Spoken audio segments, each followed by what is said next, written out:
Hi, so this is going to be the first instructional video. The setup that we're going to do today is going to be for a pose called Savasana.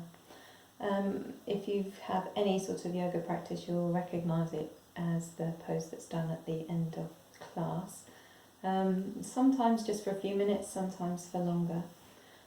Ideally, once you've set yourself up in this pose, you're going to give yourself at least 15 minutes. So as I was talking about in the previous video when I was discussing restorative yoga, it's going to take 15 minutes for the body to physiologically relax. And then any time after that is going to be time spent in relaxation. So you want to give yourself at least 15 minutes in this one. I've chosen it because the setup is relatively easy. It's not going to take a lot of stuff and most people can do it. The reasons you wouldn't would be if lying on your back is contraindicated for any reason. The most obvious would be if you are more than 3 months pregnant, so into your second trimester, then laying flat on your back isn't recommended generally. And also for some people there can be back pain lying down flat on the back. We'll talk a little bit when we're discussing the setup. I'll talk a little bit about how you can adjust the setup for you to sort of counter that or to see if that helps at all. Otherwise, if you've got any kind of chesty cough, laying flat on your back can be uncomfortable just from that perspective. If you feel like you want to cough a lot or you're coughing a bit too much to relax. There are poses where we raise the back up again, and that's the next one that I'd like to show you. I don't know if I'm going to get a chance to do that today. We'll see, fingers crossed. So first of all, for the setup for Shavasana, you're going to need one of the bolsters, or makeshift bolsters, not pretend, it is a bolster, it's just one that we've made at home, a DIY bolster, or a real one if you've got it. And then you need a roll of some kind. So what I've got here is just a bath sheet that I've folded in half into quarters. So that's folded in half. It's going to be too big if I fold it all the way out. Into quarters and then rolled up.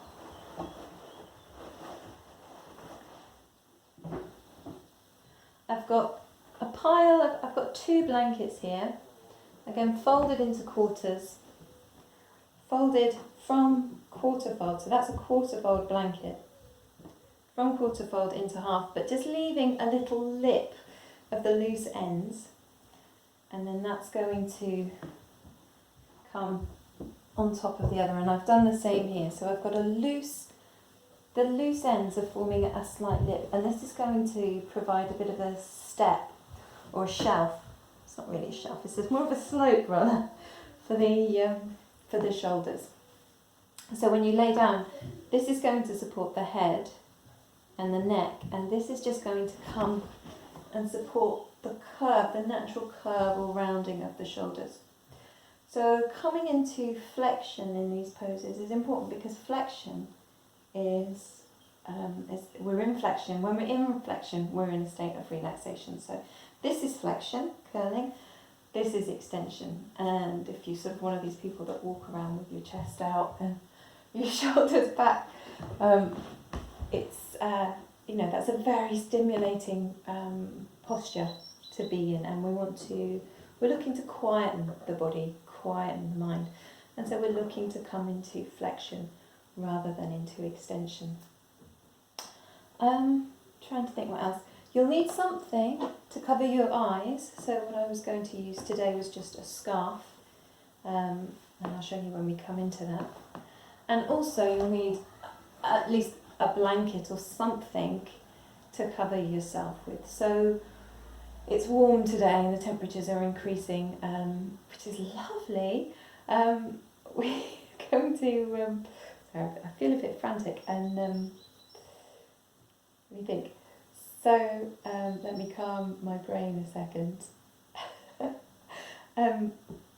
it's lovely that the temperatures are warm, but you will still probably find that you need something, even if it's a light blanket, and if you're prone to feeling the cold, something a bit warmer to come into, to cover yourself over when we come into the pose. So,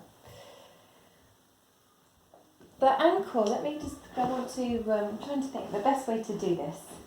And please feedback, if you've got ideas for how I can do this differently or more helpfully, please let me know.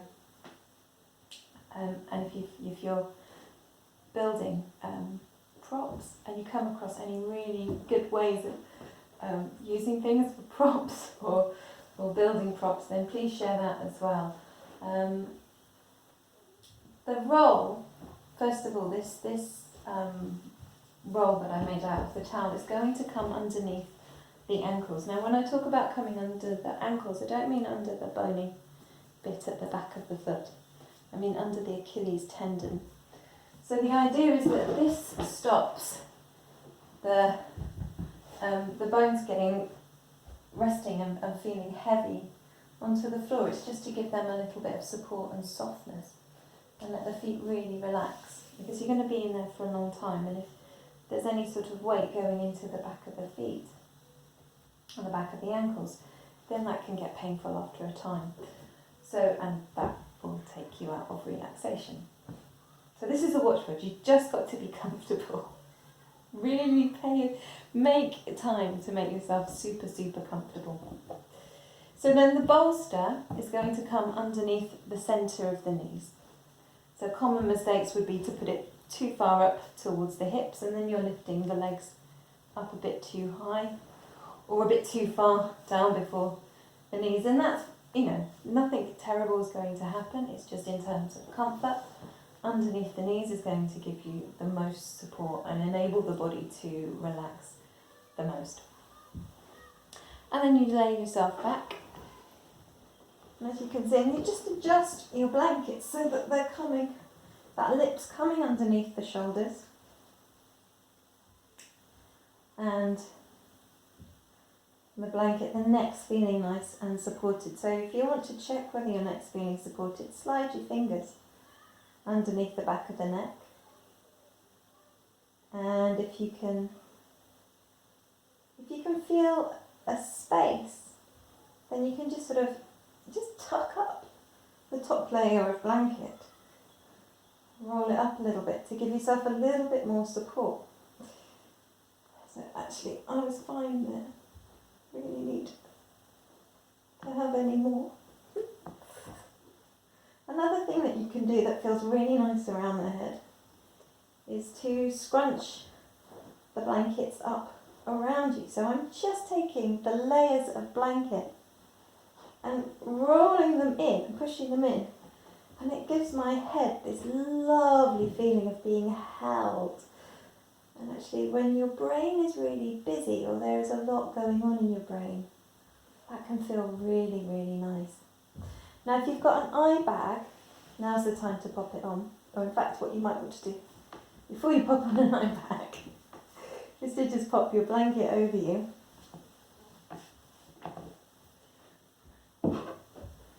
If you've got an eye bag or an eye pillow, you can pop it over your eyes. You can let your hands go out to the side.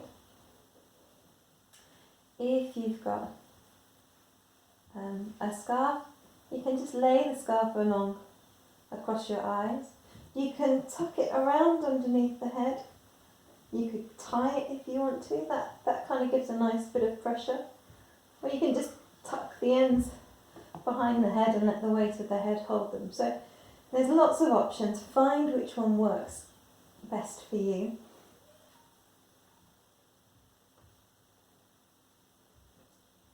And this is the basic pose. Now there are a few things that you can also do. So if I just come up and mention those to you. I don't want the video to be too long. Gosh, I'm really seeing the time. It's flying. So one thing that you can do to keep the hands warm and nice and supported. So I mentioned popping some linseeds in an ankle sock and giving yourself a hand weight.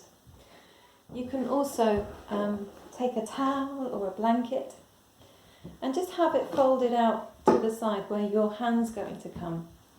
And you just let your wrist lay across the blanket. Now this is really nice if wrists tend to raise up or it feels uncomfortable for your hand at all when you have it out. So always when we're supporting ourselves in restorative yoga, we're building the props to where the body comes. We're not trying to make the body come down to the props. And that's a really important principle to remember. So wherever you are, you bring the support to you.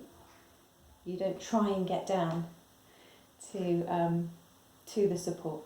It's kind of a nice principle for life, really. You know, you meet yourself where you are. We're not trying to get somewhere first, and then relax, and then, you know. So you can support the wrist. You can also, and I'm holding it up just so that you can see on the video. You can also then just pop the blanket over your hand, and that gives a nice weight. That gives a nice. That keeps the hand warm. That's what I want to say. And you can also. I didn't have an icon. I'm just going to grab my bag. My handbag. So these were the little bags that I mentioned, and you can just pop anything, it's just a lightweight, it's about half a cup of linseeds popped in a sock, and then you can hold that into your hand if you like having a little bit of weight in your hand as you do the pose. Now the other thing I want to mention is just if you're getting any kind of back pain in Shavasana. So what I haven't got with me right now is my big pile of books. So I'm going to cheat and use a couple of blocks. But you would use books or something similar, maybe an extra cushion if you needed to. And one of the things that you can do is just take the lift higher underneath the knees. So sometimes that can work. And you take the lift higher. Sometimes you might want to drop the lift down a little bit. So instead of having a big bolster, you do less.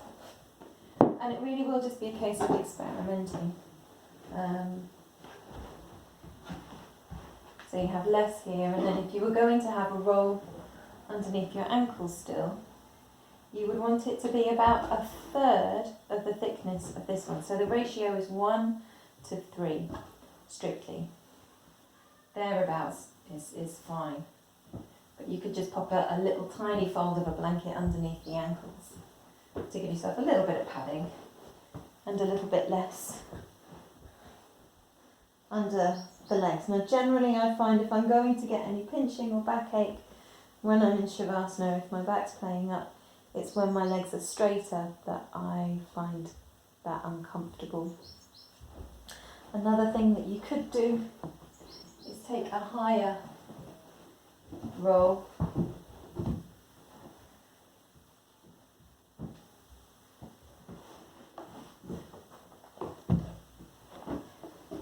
and pop something underneath, so a folded blanket. I'm going to use a block, but what you could use is a folded blanket. Or something just underneath the pelvis, and lift the pelvis a tiny bit and see if that helps. Just giving yourself a little bit of padding or lift underneath the pelvis. You know, if you're in bed, and ideally it's not great to do this on the bed because your bed is associated with sleep. You're more likely to go into sleep when you're doing this. There's nothing wrong with that, but if you're wanting to get into the state of relaxation rather than sleep, do it somewhere other than the bed. Living room floor, bedroom floor, it doesn't really matter, but just find somewhere to do it that's not on the bed. It's actually not that. And so we'll come back to our basic setup. I'm not going to talk you through the pose, just because it's taking quite a while for me to do the videos to show you the setup, and it then takes a long time to upload, and I think for now what we'll do is just leave it with the setup like that. Might redo this one at a later date. Already I'm not happy with it, but I'm hoping that that's enough to be getting on with for you. I'll do another one hopefully in the next few days. I'm really just restricted onto time that I can get for quiet time without the boys running around. I promise I'm going to just keep trying to do these as often as possible. Just practice Shavasana. Give yourself 20 minutes. As you lay down, 20 minutes, 25 minutes, minimum of 15 minutes in this pose. Eyes covered, nice and comfortable. Build your support to where you are. Wrists, hands, head, neck. You can use cushions from the sort of, these kind of cushions if you need a bit of extra padding underneath the head. As you relax and the body softens, you can take stuff away. You can take a blanket out, you can take the cushion out, you can adjust. Try not to fiddle around for too long though. Get yourself into a place where you're comfortable enough to stay, and then let go. A busy mind will keep finding things to adjust, and at some point you have to just stop and let go. As thoughts come, just let them be. I mentioned in the video yesterday that you don't need to, you're not meditating. It can feel like a meditative state, but we're not having to stay present with our thoughts or watch what's arising. You just have that sense of distance, of space between what's going on in the brain. You can bring attention to your breath, you can bring attention to the sensations in the body. And if it's helpful, I can do maybe an audio file where I talk a little bit more. Or you could go to Ali's Facebook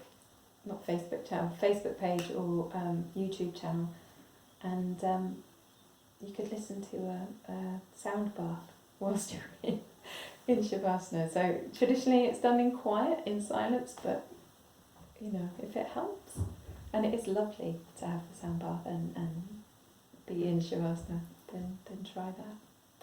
So anyway, this is it for now, and I don't think I'm going to get a chance to do another one today. But I wish you all well. May you all be happy. May you all be peaceful. And may everyone be well.